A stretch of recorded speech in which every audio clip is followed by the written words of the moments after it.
Thank you. Thank you so much. Thank you.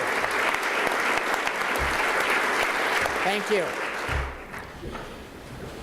Thank you so much. Mr. President, Mr. Speaker, Mr. President Pro Tem, members of this General Assembly, distinguished guests, and fellow Vermonters. 2 weeks ago, we gathered to commemorate a new day in our state's long and rich history.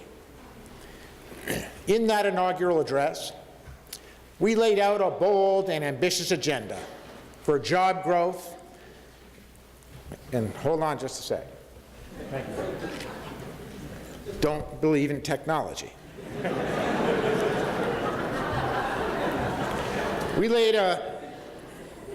In my inaugural address, I laid out my vision for Vermont, a bold and ambitious agenda for job growth whose success depends on our ability to work together to get tough things done. That was a day for Vermonters to challenge our imaginations for what we must make possible: a new and innovative economy, quality health care for all Vermonters in a cost-restrained system, broadband and cell service to every corner of the state, and educational excellence for a new century of job creators.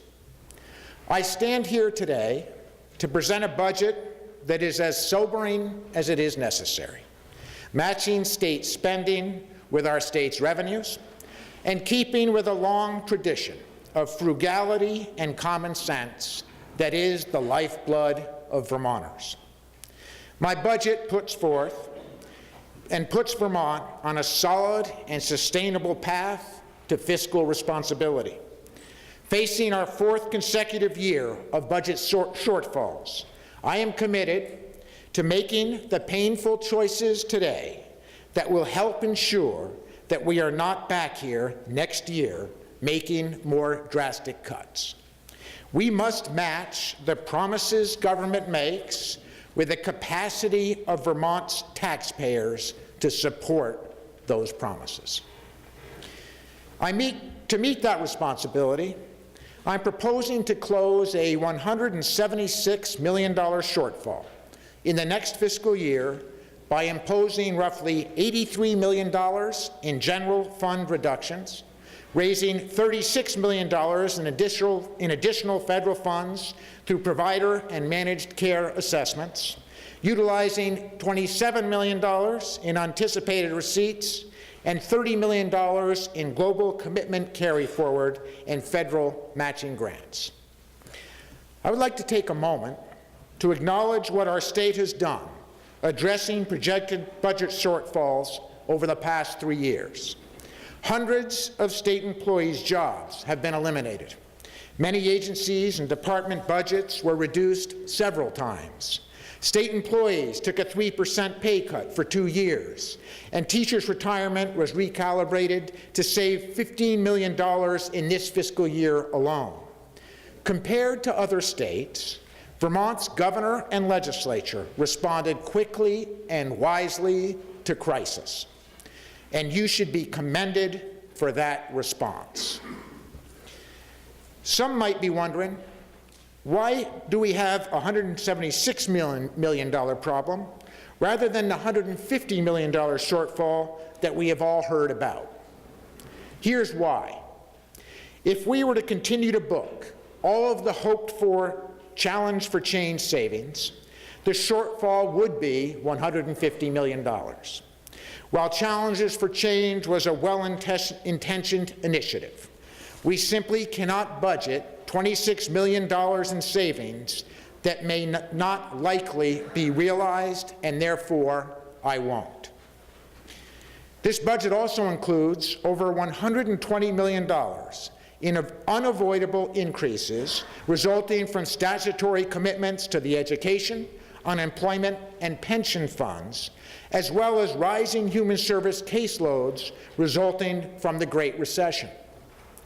Even with these increases, when adjusted for temporary federal aid, the budget that I propose today represents a general fund spending reduction of over $25 million from last year.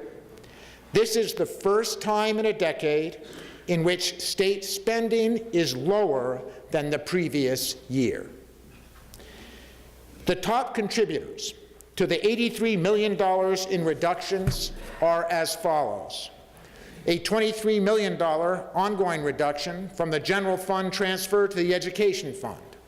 This reduction, which I announced last month, will require continued spending restraint from our hardworking school boards and local communities to hold back property tax increases.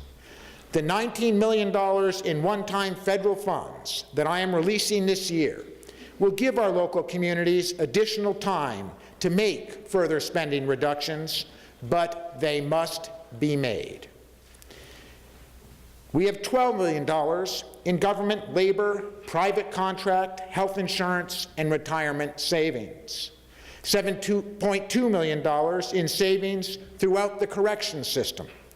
$5 million from folding the Catamount Health Program into the Vermont Health Access Program, otherwise known as VHAP, to create a single health care pool for Vermont.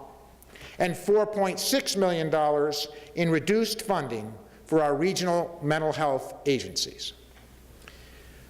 My administration takes no pleasure in delivering this budget, and we will work in partnership with the mental health, health care, and human service community to ensure that vulnerable Vermonters are protected. Critics will observe that some of the budget reductions that I put before you today are the same reductions that I worked with you to protect when proposed by the previous governor. They will rightfully ask, what has changed? My response is simple. What we face in this budget is the reality that the hundreds of millions of dollars of stimulus funds that were allocated by the federal government to cushion the blow of the worst recession in American history are now gone. We all knew that this day would come.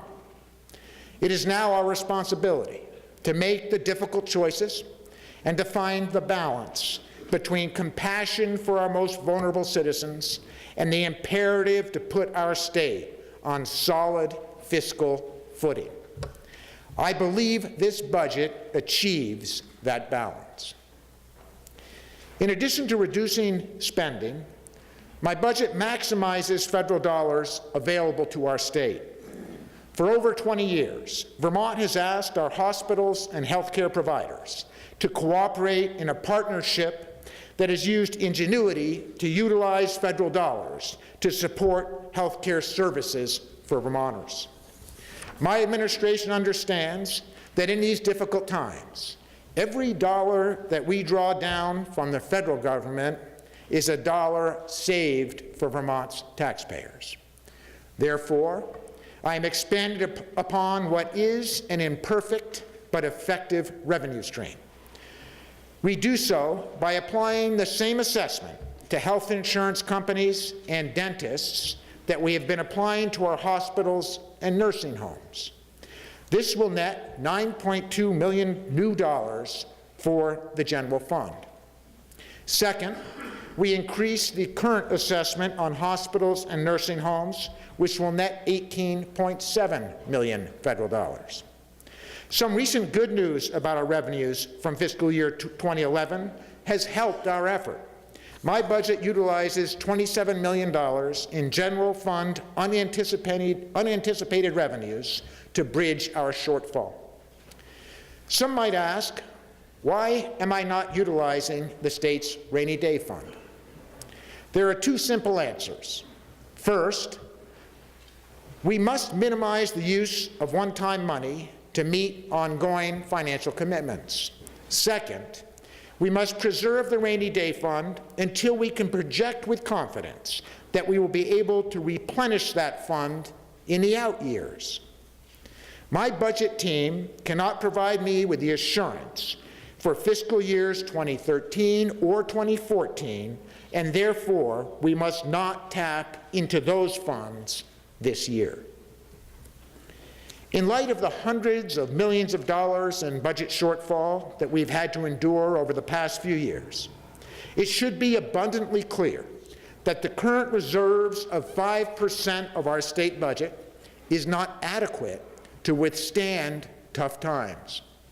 I call upon the legislature to join me in raising our reserves to 8% as soon as we return to better times. Critics might also ask, why are we not raising taxes?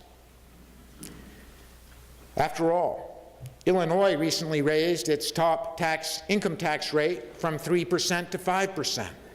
But remember, Vermont is not Illinois, and our situation is vastly different. Our top income tax rate is not 5%, it's nearly 9%. Our tax rates must remain competitive with other New England states to grow jobs. It's that simple. Others might say, well, forget Illinois and remember Governor Snelling. When facing a less severe shortfall, he temporarily raised income, sales, and rooms and meals taxes. But I would remind my friends that Governor Snelling was working in economic times less dire than our own. And he started with an income tax rates that were lower than the rates of today. The sales tax was 4%. Today, it's 6%. Our rooms and meals tax was 7%. Today, it's 9%. The Snelling solution made sense then, but it would be counterproductive today.